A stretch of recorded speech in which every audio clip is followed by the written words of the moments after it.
Okay, so welcome everybody to another Validate online seminar.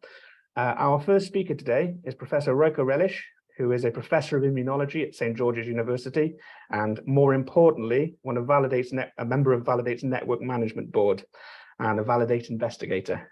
Much of his work on TB involves the use of several mucosal vaccine delivery systems, and that's something he's going to talk about today. So I'm going to hand over to you, Rajko. Thank you very much for coming, everybody. Well, thank you, Blackley, for the introduction, and hello, everyone. Good afternoon from St. George's. So we've got double header from St. George's today. First myself, and then Emil will talk in the second part. It's a real pleasure to talk to Validate Network. Thank you for the opportunity. And I'm going to talk about our attempts to develop a mucosal vaccine candidate for TB, which we call Spore-FP1, and our journey from mice to NHPs and the successes and challenges we faced on that journey. So, excuse me, slides don't seem to be moving. Maybe the mouse.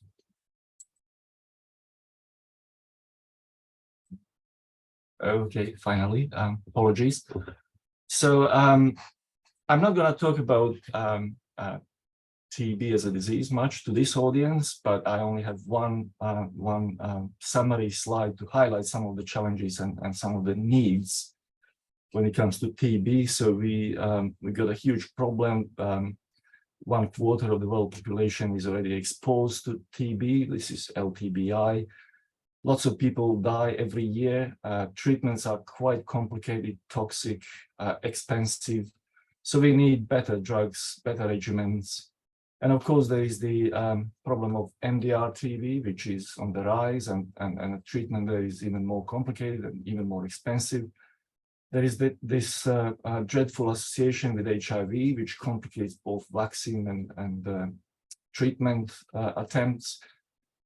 And of course, we need also better and more importantly, more accessible diagnostics for TB.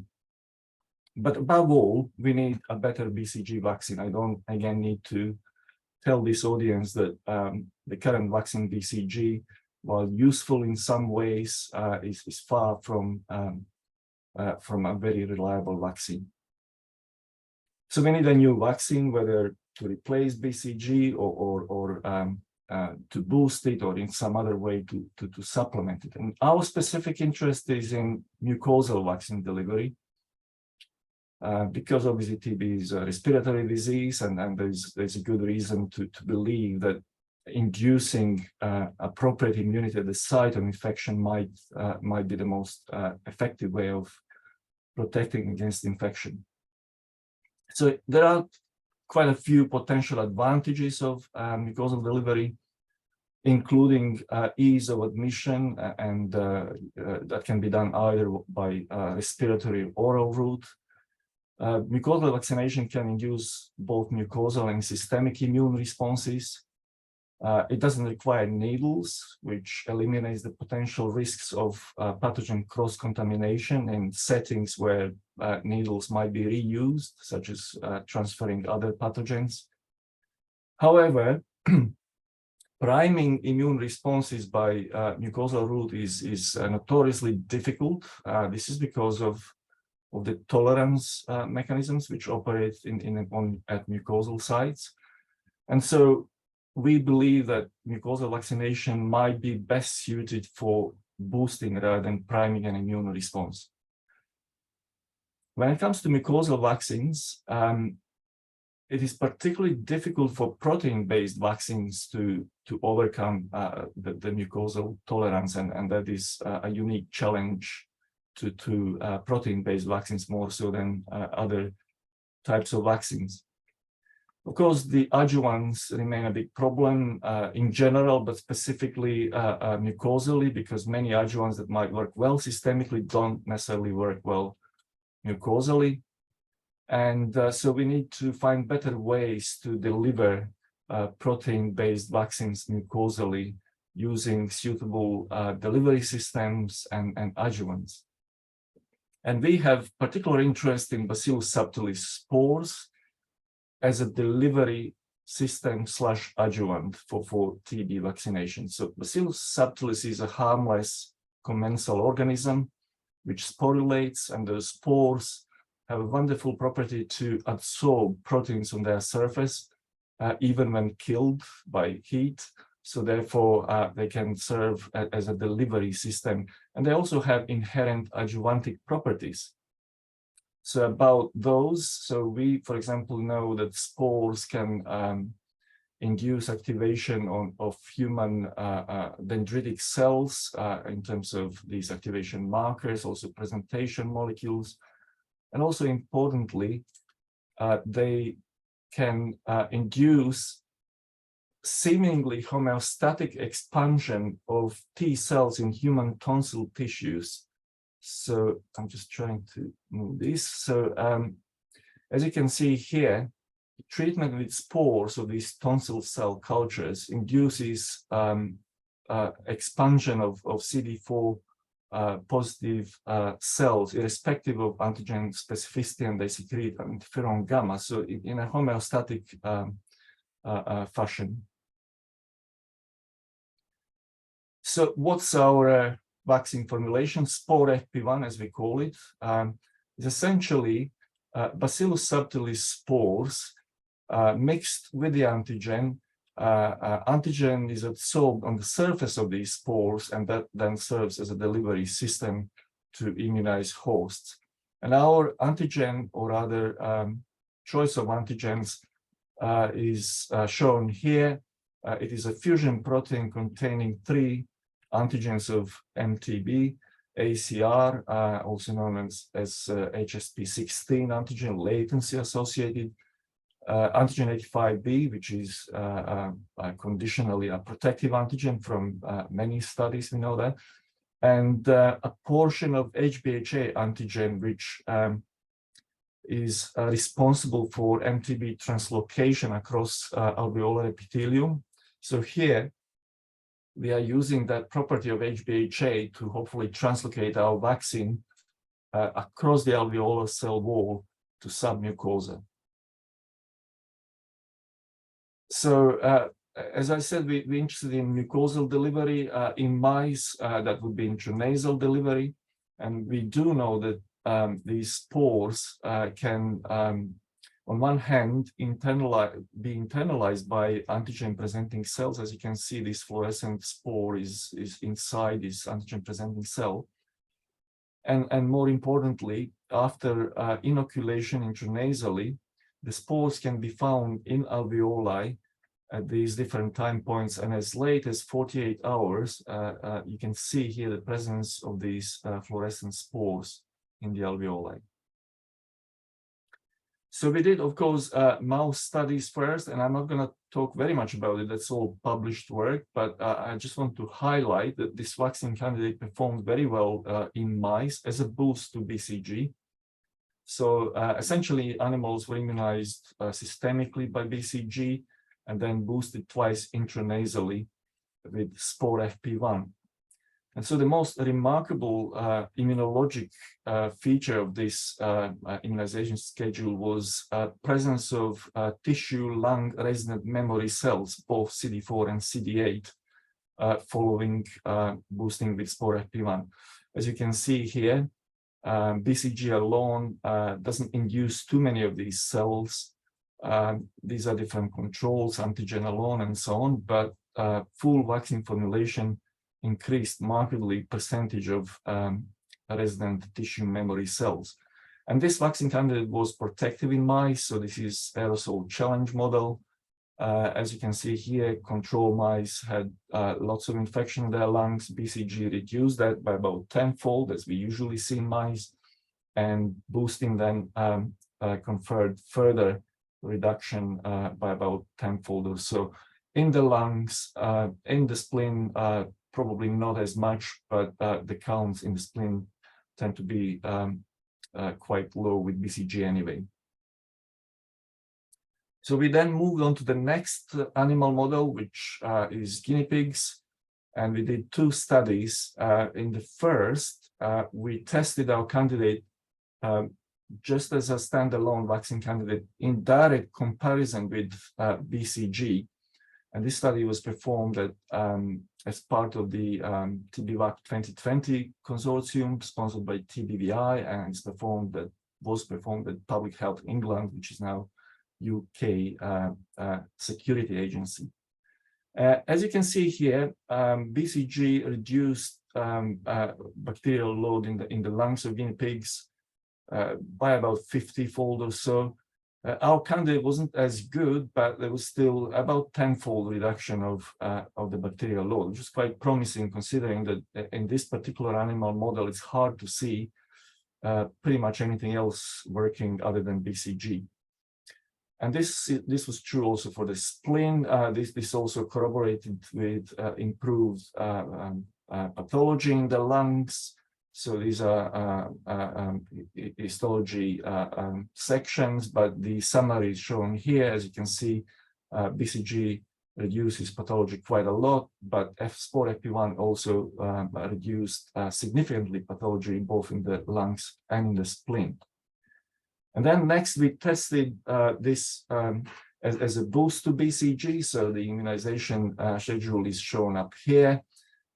So again, BCG was given systemically, and then we boosted animals with Spore-FP1 intranasally twice, and subsequently challenged with MTB. And as you can see here again, BCG induced a reduction of CFUs. However, boosting with Spore-FP1 resulted in a significant further reduction, and in fact, some animals appearing to be either below level of detection or sterile. And that's certainly true for spleen, so that would be in lung. And this was in spleen, and we were quite excited to see that in the spleen at least, all vaccinated, well, all but one vaccinated animal had absolutely no bacteria in their lungs. And if you look at the whole lung segments, you can see heavily granulomatous tissue in the control animal. So these white lesions represent granulomas, less in BCG, and almost clear lungs in the test vaccine group. So that was all very encouraging, and therefore we then proceeded to test this vaccine candidate in non-human primates. So Public Health England, or UK security agency, was a partner on the consortium which supported this project, and they designed this immunization schedule where we essentially had three groups, control groups, which received nothing, a group which received only systemic BCG as a comparator, and the test group which included systemic BCG, and then twice boosting with our vaccine candidate. In the first, we used intradermal boosting, and in the second, we used aerosol boost. So this was first time that a protein subunit vaccine was being tested by aerosol delivery in NHPs, to our knowledge, in the TB vaccine field. So for aerosolized delivery, we use the Omron device, which is commonly used in these studies. And on the next slide, I'm just going to show you how it works. So this is how the device looks like. You inject the fluid, activate it, and essentially generates an aerosol, which can be trapped or sequestered, depending on the logistics. And we could then see that it can be condensated, and we analyzed it and confirmed that the vaccine was still biologically active, and we can recover most of it.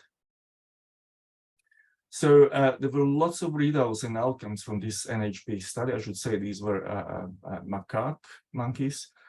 But one of the important things was especially because this involved aerosolized delivery, it was important to look into the safety profile. We did some pilot studies as well, but haven't got quite time to go into all the readouts. However, in the main study, we were pleased to see that the safety profile of Spore-FP1 was very good after both intradermal and aerosol administration. So, for example, animals in 3 different groups didn't have any significant difference in terms of weight loss or gain, temperature, also hemoglobin content, red blood cells.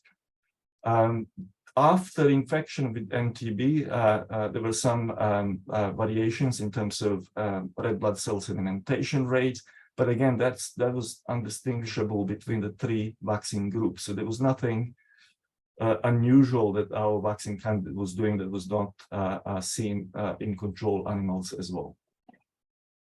We then looked into cellular immune responses in these animals. So this is from PBMCs from these animals. Of course, interferon gamma is very important, not correlate, but prerequisite, if you like, of protection. So as you can see here, and maybe I should just say, in all of the experiments, our test group is in red, BCG is in blue, and control animals are in black. And as you can see, if you compare BCG with our test vaccine, there was a clear trend of increased interferon gamma produced by these PBMCs after restimulation, either with PPD or with our fusion protein or one of our antigens. And this is probably better seen on these under the area under the plot graphs here. As you can see, significant differences between the test group and the BCG.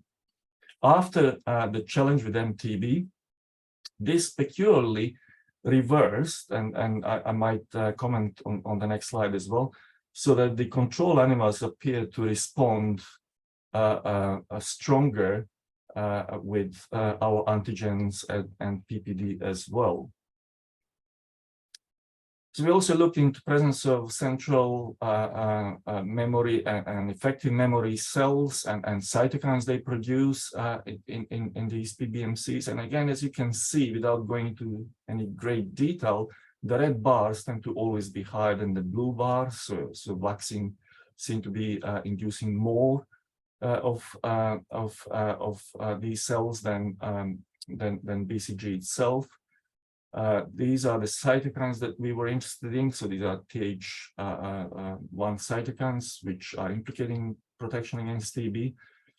And the frequency of IL-2 producing CD4 T cells, effector cells, was also increased in the vaccine group. But again, peculiarly, as you can see, after the infection, the responses to these other antigens, responses in control groups seem to be higher, and that could imply either that because there is more infection in the control groups, there is simply more T cells, more cytokines, more everything, implying that the vaccine might have reduced infection. But of course, it could also mean that in some way, MTB is subverting immune responses, pre-existing immune responses.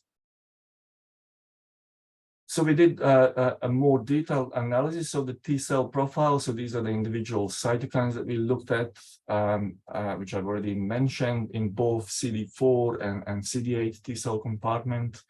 And as you can see, the vaccine induced significantly stronger profiles.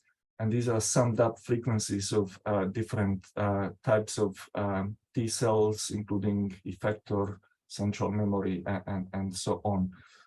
So that all looked quite encouraging. We also looked, of course, into antibody responses. Lots of measurements, of course. We tried to summarize it in some way. So here I'm showing just the serum antibody responses to the 2 principal antigens in our vaccine. So IgA and IgG, and as you can see, following boosting with our vaccines, the pinkish line represents a spike in antibody responses, especially in serum IgG, and that was true for both antigens. And more importantly, we also see the increase in antibody responses in the bronchoalveolar lavage of these NHPs. again, as you can see, following especially aerosol boosting, for example, mucosal IgG and IgA were significantly increased in the lavage of these animals. So this is slight detour. I'll get back to the main NHP study, but we have an interest in antibodies and the role of antibodies in TB. And so we wanted to see whether they might be protective. So we actually purified FP1, fusion protein specific antibodies from blood of these animals, immunized animals. And we tested them. Of course, they do bind to both our antigens. We wanted to see whether it'd be feasible to transfer them to transgenic mice that express human IgG receptors, because we believe the mode of antibody action is through the receptor. And so we first tested whether NHP antibodies could bind to human Fc gamma receptors. And as you can see here, we did a lot of Biacor or SPR studies.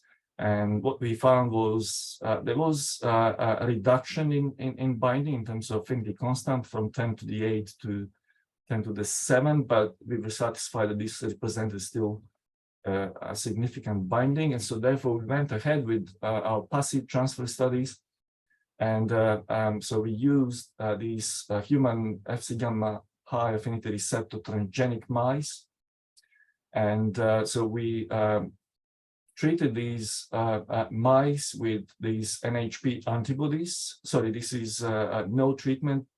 We treat them with NHP antibodies from non-immune animals. So these are non-immune animals. And then a separate group was treated with immune antibodies from immunized NHPs. And in both instances, this was given together with interferon gamma, because from our previous studies, passive antibody treatment works best when combined with interferon gamma.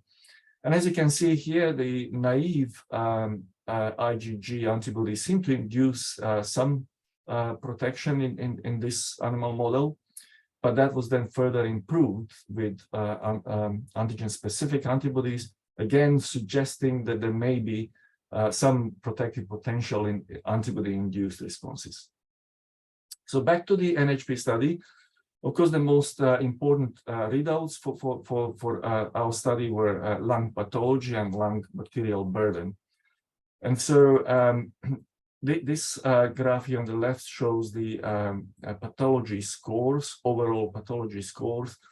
And somewhat disappointingly, as you can see here, if you compare control animals with the two vaccine groups, there was a significant reduction in pathology, but unfortunately no significant difference between BCG alone and BCG boosted with Spore-FP1.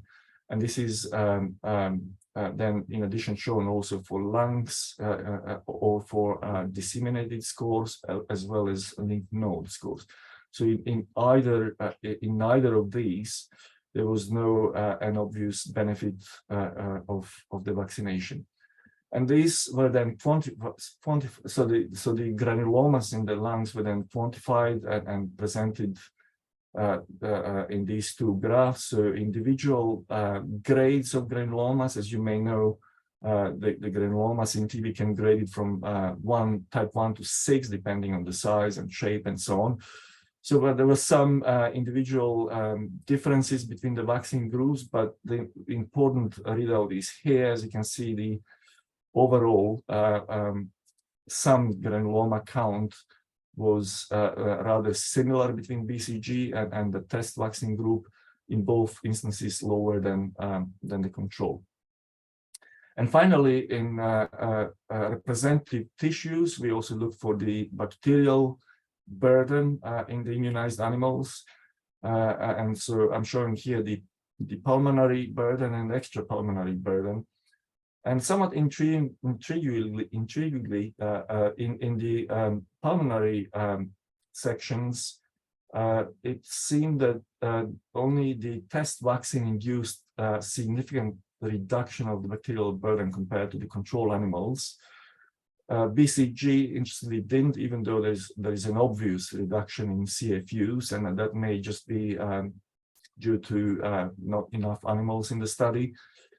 But this was not replicated in extrapulmonary counts, as you can see here, pretty indistinguishable between the BCG and the test vaccine group. So we also looked into the CT scores and disease progression in these animals. Again, CT scores are summed up here at different time points after MTB challenge. Again, comparison is between the blue and the red as the two vaccine groups, and the white is the control group, which scores much higher CT score, which are also shown here on these images. Again, trends seem to indicate that the test vaccine group had somewhat better CT scores than BCG and control, but again, this is nothing statistically significant, as indeed was the case in terms of disease progression or humane endpoints. In this experimental study, again, there seemed to be a marginally better or rather slower degree disease progression in our vaccine group than in the other two groups. But again, the study was not powered really to use that as a reliable outcome. So that brings me to the summary slide, and so that was the journey of that particular vaccine candidate. So we've done a lot of work in mice and showed that it was protective in mice reproducibly, and this new work, which is yet unpublished, we've shown that it also works very well in guinea pigs when delivered intranasally. We demonstrated it could successfully aerosolize this vaccine candidate without any loss of activity, and we then tested it in NHPs as a boost to BCG by aerosol delivery as well as an ID injection. And to our knowledge, and you know, this represents an important step forward. This is the first protein TB vaccine tested by aerosol delivery in NHP. Subsequently, the Glaxo M72 vaccine was also tested in NHP, didn't work as an aerosol in another laboratory, but obviously this is something that we need to explore much more in the future. So we could see immune responses that they looked very encouraging in NHP. We saw cellular responses, we saw cytokine production. We also saw antibody responses, both systemically and the mucosa. But unfortunately, we did not see significant additional protection over BCG alone in these studies. So that means we need further vaccine improvement and maybe test other or additional antigens. As you know, there is no consensus on what might be the best antigens in subunit vaccines for TB. And we perhaps need also to optimize control of aerosolized delivery in NHP, because at the moment this is done over an extended period of time, 10 minutes or so. It's not completely hermetically closed system, so there might be losses. In fact, we think that the delivered dose might in fact be a much lower dose than intended. So that's something that needs to be looked in the future. And of course, we want to test this and other vaccine candidates that we developed here at St. George's, as well also as post-exposure vaccines. And that's something that Emil will talk more about in his part of this seminar. But at this point, I'll stop here, and I would be very happy to answer any questions. Before then, just for me to acknowledge the people who contributed to this work. These are the people at St. George's who did most of the work. A great thank you to UK Health Security Agency. The study on NHP was led by Sally Sharp and Andrew White. Simon Clark was responsible for the guinea pig study. I would like to acknowledge the funders. So this is mostly EU-funded study. 2 consortia were involved, MITB and a current consortium called Bactivax. And I would also like thank Validate, because some elements of this work were also funded or supported by various pilot studies from Validate. So with that, I'm done, and please do ask any questions. Thank you. Hi there. I just to remind everybody, if you want to ask a question, we would much prefer that you sort of raise your hand like Adelaide has, for example, and come on camera and ask it. So, Rajko, I think you can probably pick some questions, but I think Adelaide has a question. Sure. Thank you, Rajko. It was a really interesting talk. Hi, I have actually two questions. One is about antigen persistence. So have you tracked for how long after the uptake of the spores is the antigen available within the lung for presentation? Does it stay there for a long, long time?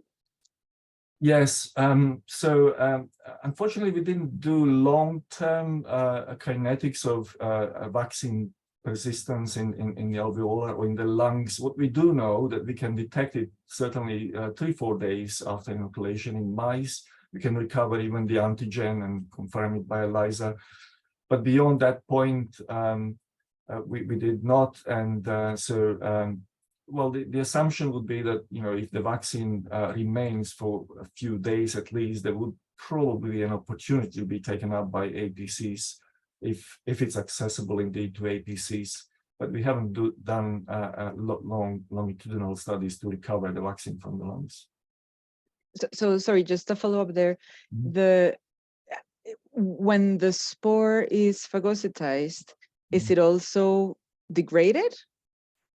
So the spores are almost certainly degraded within endosomes and phagosomes, and of course the protein is then released from the surface of the spores. It's then processed and presented. So spores really, obviously they are heat-killed spores, so they are eventually degraded once phagocytized or cleared from circulation if they're not taken up by APCs. So there's no long-term consequences in their persistence in circulation. Right. Thank you so much. Thank you. Marcellus has a question. Do you want to ask it, Marcellus? Like out loud.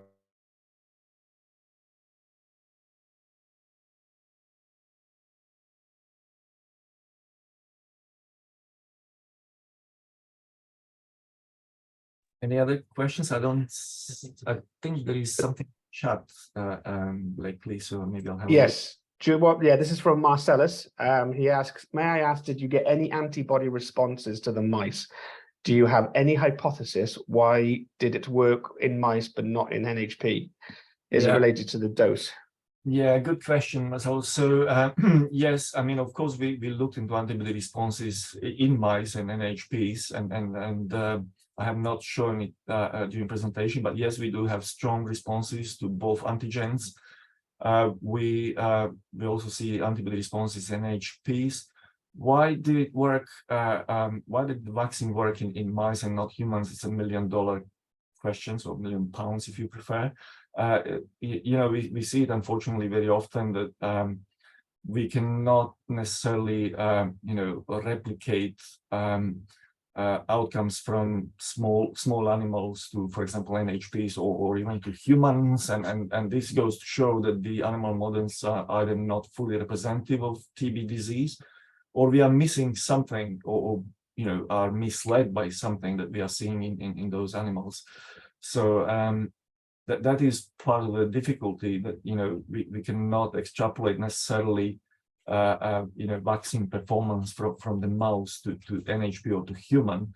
And however, having something that works in multiple animal models, or in this case, all three conventional animal models, mice, guinea pigs, and NHPs, would be very reassuring to move on to humans. Obviously, there would be not necessarily a guarantee that it would work there, but it would certainly not be justifiable to move to humans if the vaccine doesn't at least perform in the animal models. Yeah, there's a question from Obondo, which I will read just for the video, if that's okay. Which endogenous adjuvants do you think are contained in the Bacillus subtilis spores? So my collaborator works a lot on this at Spore Gene Company. So he'd be well placed to answer, but I do know that the spore coat protein contains particular components as part of the spore coat that seem to be interacting with different toll-like receptors on antigen-presenting cells, and there is even a specific pathway that becomes activated. But I'm afraid I wouldn't remember on top of my head. But they do have some inherent adjuvanting properties. Okay, and Sadaf. Yeah, sorry, someone's speaking. Likely, yes. Do you have any other antigens in mind to include in the vaccine to improve performance?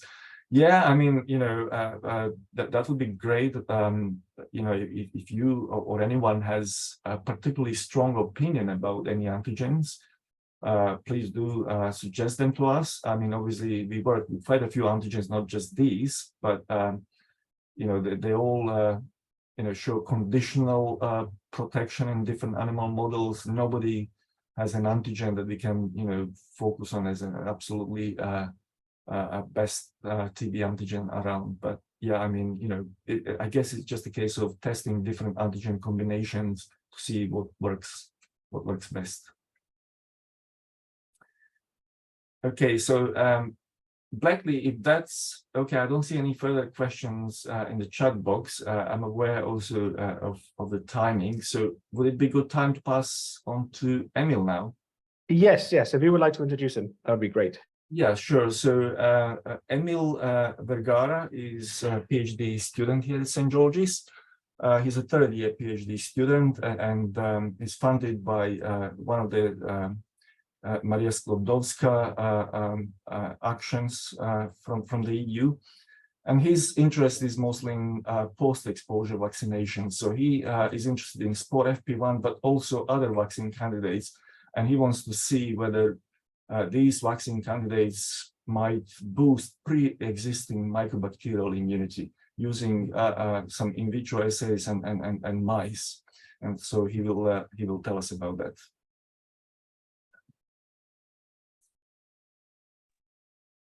Hello, can you hear me? Speaking.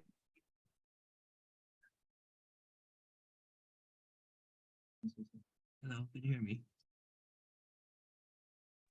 I Very can hear low. you. You're a bit quiet, so you might want to be a bit.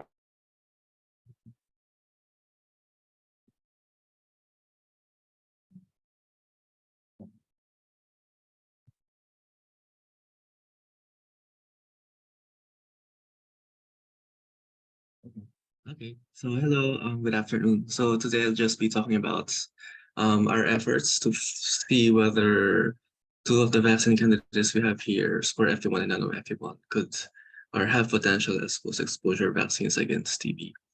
So I'm not going to talk about TB anymore, but instead go directly on the concept of post-exposure vaccines. So post-exposure vaccines are intended to be given to people with latent TB infection, either to prevent disease or as a prevention of disease, to people with active TB disease, who are also undergoing therapeutic or antibiotic therapy to, of course, reduce the burden or to improve therapeutic success, or for people who have already been treated with TB with antibiotics to prevent relapse. So, however, of these three cases, it's one of the most attractive is for people with latent TB infection, because as Rajko mentioned, a fourth of the global population have latent TB infection. So on a study way back in 2014, they estimated that 1.7 billion people are or harbor latent TB infection, and we know that around 5 to 10% of people with latent TB progress to active TB in the absence of treatment or interventions. So really, there's a lot of promise for post-exposure vaccines to reduce the activation of or reactivation of the infection to active TB through eliciting immune responses that can aid in controlling the infection. So here's like a study that was published, and you can see here that at least so people with pulmonary TB have highly enriched. Our lungs of people with pulmonary TB are highly enriched with T cells, but it seems as if people with latent TB have almost the same as like healthy controls. So really the aim, at least in our part, is to ask the question whether an intranasal vaccine can elicit a response among people with latent TB that can skew or generate a more protective immune phenotype. So as a proof of concept to test whether our vaccine candidates can elicit such a response, we designed an experiment wherein we elicited mycobacterial lung immunity in the lungs of mice using attenuated mycobacteria. So in this case, we used BCG. So we inoculated mice with BCG intranasally. And after 4 weeks, we provided or we gave the mice our vaccine candidates as a single intranasal dose. And then weeks after, we called the mice and assessed for immunogenicity readouts. So specifically, we collected lungs and spleens to assess for cellular immune responses, and also bile fluid and blood to assess for humoral immune responses. So again, the main question that we are asking is whether the intranasal administration of both candidate vaccines can elicit or boost potentially protective mucosal and systemic immune responses in mice that are already infected with mycobacteria. So as an intro again, so Rajko already talked about Spore-FP1. So Spore-FP1 again is the inactivated Bacillus subtilis spores with the antigen. And in our studies, we add poly-IC as adjuvants. So Nano-FP1, on the other hand, is an emulsified yellow canuba palm wax with sodium myristates as the nanoparticle. And then we also add the antigen FP1 and the adjuvant poly-IC. So previous studies in our lab have shown that with Nano-FP1, again, it elicits good T cell responses as well as it's protective in mouse models. So you'll see here that the lungs and spleens of mice that were given Nano-FP1 had significantly lower bacterial burden as compared to BCG alone. And also it's the same case was seen for Spore-FP1. So in order to see first or the adjuvanticity of the vaccine formulations, we first tested them on human monocyte-derived dendritic cells.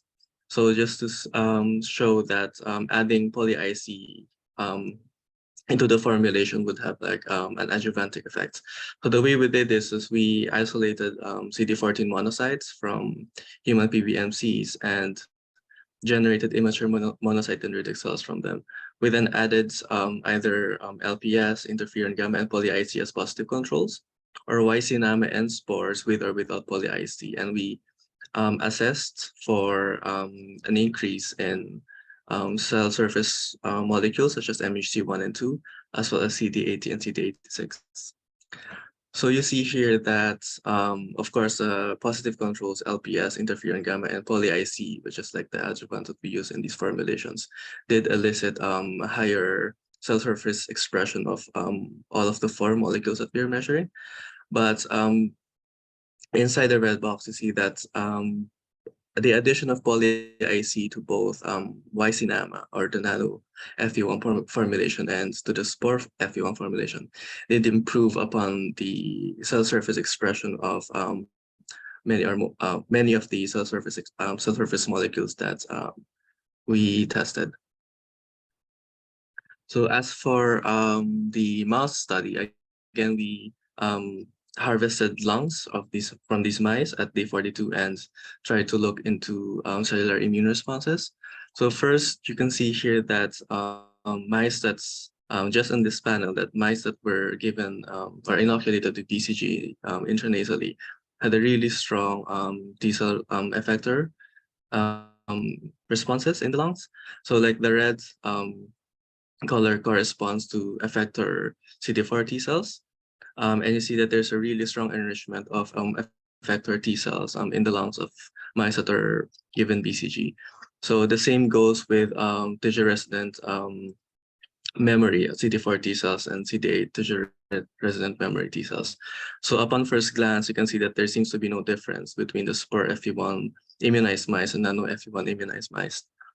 But when we quantify the frequencies of effector CD4 and CD8 T cells, as well as tissue-resident memory CD4 and CD8 T cells, you can see that there seems to be an increasing trend in the effector CD4 T cell compartment, most especially the Spore-FP1 group. And for both the Spore-FP1 and Nano-FP1 group, the effector CD8 T cell seems to be significantly higher than the control, but not to the same manner as BCG. So we also saw that the same case for tissue-resident memory CD8 T cells, wherein both mice that were immunized, both groups that were immunized with Spore-FP1 and Nano-FP1 had like trends of like higher CD8 tissue-resident memory cells in the lungs. So we then looked into the presence of cytokine, Th1 cytokine secreting cells in the lungs of these mice as well. And first, we tried to look into the total Th1 effector CD4 T cells in the lungs of these mice. And we did see that BCG alone by itself does induce like a really strong Th1 profile. So the red corresponds to interferon gamma, the blue for TNF alpha, and the gray ones for a double positive interferon TNF. So Spore-FP1 did induce like a really strong Th1 effector CD4 T cell profile, like significantly higher than both the BCG immunized group and like the Nano-FP1 group alone. We then looked into antigen-specific responses. So antigen 85B and ACR, again, are the vaccine antigens that we have in the fusion protein. And what we saw is that at least for antigen 85B, there's we seem to see no added boosting effects to like a response, but we did see that for ACR, both for the CD4 and CD8 T cell compartments, there seems to be an increase for Nano-FP1 for CD4 T effector memory Th1 cells, and for CD8 T cells for both Spore-FP1 and Nano-FP1. And we were also interested to see for systemic cellular immune responses. So for in this case, we then collected like spleens from these mice, and then we tried to look into like T cell proliferation and Th1 cytokine secretion after simulation with our antigens. And we did see that first we looked into central memory CD4 T cells, and we saw that there seems to be an increasing trend as well for the presence of central memory CD4 T cells, which were predominantly interferon gamma positive.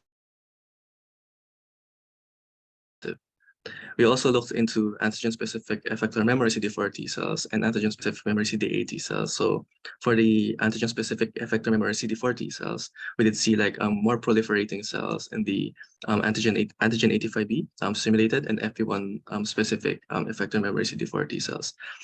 So as for the cytokine profile, we also did see more spleen cells that were specific for antigen 85B and that were secreting Th1 cytokines that were for antigen 85B and ACR specific cells. We also saw the same trend for antigen specific effector memory CD8 T cells. So we saw more cells that were CD8 cells that proliferating after simulation with antigen 85B and FP1, as well as interferon gamma secretion by splenocytes from mice that were from the Spore-FP1 and Nano-FP1 group. And also we looked into the cytokine secretion of spleen cells that were spiked with our antigen. So we looked into the Th1 cytokines, interferon gamma and TNF alpha, IL-10 for the Th2, and then IL-17A for the Th17. And you see here that generally speaking, their antigen 85B seem to like induce like a really strong Th1 response for all groups. But what was encouraging is that for antigen 85B and ACR, you can see that for the Th2 and the Th17 responses, like giving the vaccine elicits systemic immune responses that has a Th2 and a Th17 skewed immune response as well. And one final readout that we wanted to see was to check for the presence of antibodies, both in the bowel fluid for the mucosal antibodies and for the presence of like systemic antibodies as well. So we saw that there was higher titers of anti-antigen 85B IgG and anti-ACR IgG among immunized mice in comparison to mice that were inoculated with BCG alone. And more importantly, and really encouragingly, we saw, again, in the bowel fluid, anti-ACR IgA titers that were higher than the BCG alone group. And again, immunoglobulin G against antigen 85B and ACR that had higher titers than the BCG alone group. So in terms of the promise of antibodies, previous papers have shown that this has the promise of helping in like TB infection through opsonization, CD4 and CD8 T cell activation, phagosome maturation, or the prevention of dissemination. So lastly, with this data, we seem to see that it corroborates the data that was obtained by one of our collaborators. So our collaborators from Mozambique recruited people with latent TB infection and collected blood 1.5 years after, and then they processed PBMCs from these cohorts and added FP1 and other antigens to see to check for Th1 and Th17 responses. And you see here that these individuals did respond to FP1. Both CD4 and CD8 T cell compartments responded to FP1 and secreted here you see TNF alpha, interferon gamma, IL-17, and then IL-2. So as a summary, in the mouse study, we did see that a single dose of both vaccine candidates in mice with past lung mycobacterial infection led to the influx of potentially protective T cell subsets in the lungs. And vaccination also increased the frequency of antigen-specific CD8 and CD8 T cells with all also Th1, Th2, and Th17 cytokine profile. So we also saw an increased titer of antigen-specific antibodies in the systemic and mucosal compartments. And the vaccine delivery system that we used, so Vicinam and Spore alongside poly-IC show good adjuvanticity in human monocyte dendritic cells. So PBMCs from people with latent TB seem to exhibit a Th1, Th17 response to the fusion protein. However, again, the limitation of the mouse studies that we use an attenuated mycobacteria to infect the mice. So thank you for listening. And again, I would like to just acknowledge like all of the people I worked with here at St. George's. So first of all, Professor Reljic, and my two other advisors, Professor Tom Harrison and Matt, as well as Andy for helping me a lot with my animal experiments. So Myung, Isabel, Alice, Stace, and everyone in the team. And people who we worked with at LSHTM for the animal study, and Tufaria Musa for the Mozambique PBMC studies. So thank you for listening, and I'll be happy to answer any questions now.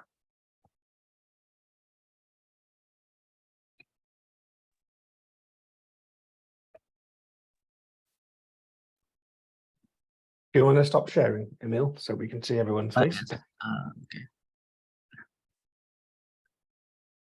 So do we have any questions? We've probably got time for one or two quick ones.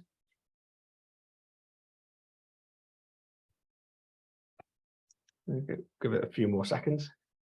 Yes, I have a question. I'll go ahead. Okay. My name is Dr. Honor Atangod from Novena University here in Nigeria, in Sub-Sahara Africa. I want to commend the presenter for a beautiful PhD research work. In fact, he did justice to his explanation from the beginning to the end. kudos to him. Please, is there any specific species of mine used for the analysis, or any type of mine? Is there a specific species used for the analysis? That's my question. Sorry, were you asking what species of mice we used for the study that we conducted? Yes. We used bulb C mice. Okay. Thank you. Thank you. Okay.